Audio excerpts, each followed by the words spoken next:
it's been on my mind since the end of Rebirth when Aerith says her famous monologue in Temple of the Ancients, which is the things that we've done, the things that were done to us. We can't change those things. Just because, and I know this is an English translation, but the future, even though it may have already been written, it can be changed. It's really only different in terms of that like added bit around like even if it's been written. She still says like, but the future can be changed or something along the lines of. The heart of what I think is happening there is that there are things that are beyond our control, even in the future. But our trajectory and the way that we encounter those things, they don't necessarily have to keep us on the same train tracks. Barrett says there ain't no getting off of this train we're on.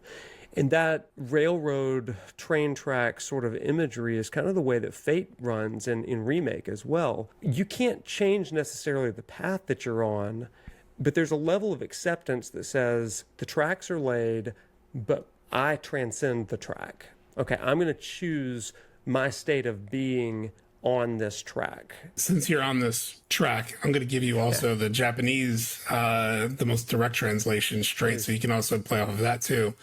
But she says, no matter how sad the past, no matter how cruel what happened, we can't erase history. We can't wipe away what we've done, what's been done to us. But what happens from here on out can be changed. For some, the interpretation can be you can change the future. For others, it may be you change the way that you interpret or maybe even experience the future. Because just a chapter later, Aerith allegedly dies or lives. But again, perhaps it is the perspective and the perception that determines which one of those fates. Now, you say, this is where I really, really loved it.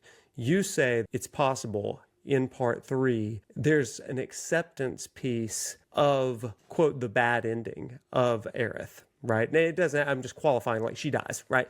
Yeah. And the party chooses to accept that and to accept suffering in this respect, because that is what is best for the planet and to restore the proper cycle. That, to me, is, first of all, classic Buddhism. Secondly, it is a beautiful sentiment that really goes back to the main themes of the game, which is process of life and death and acceptance of death as part of the natural order of things. And gosh, that, to me, makes this teasing out of what if people could live? What if Zach lived and Biggs lived? It makes it worthwhile because you see that that's just not the way it's supposed to be. Like Zach says in chapter 1, everything is so messed up.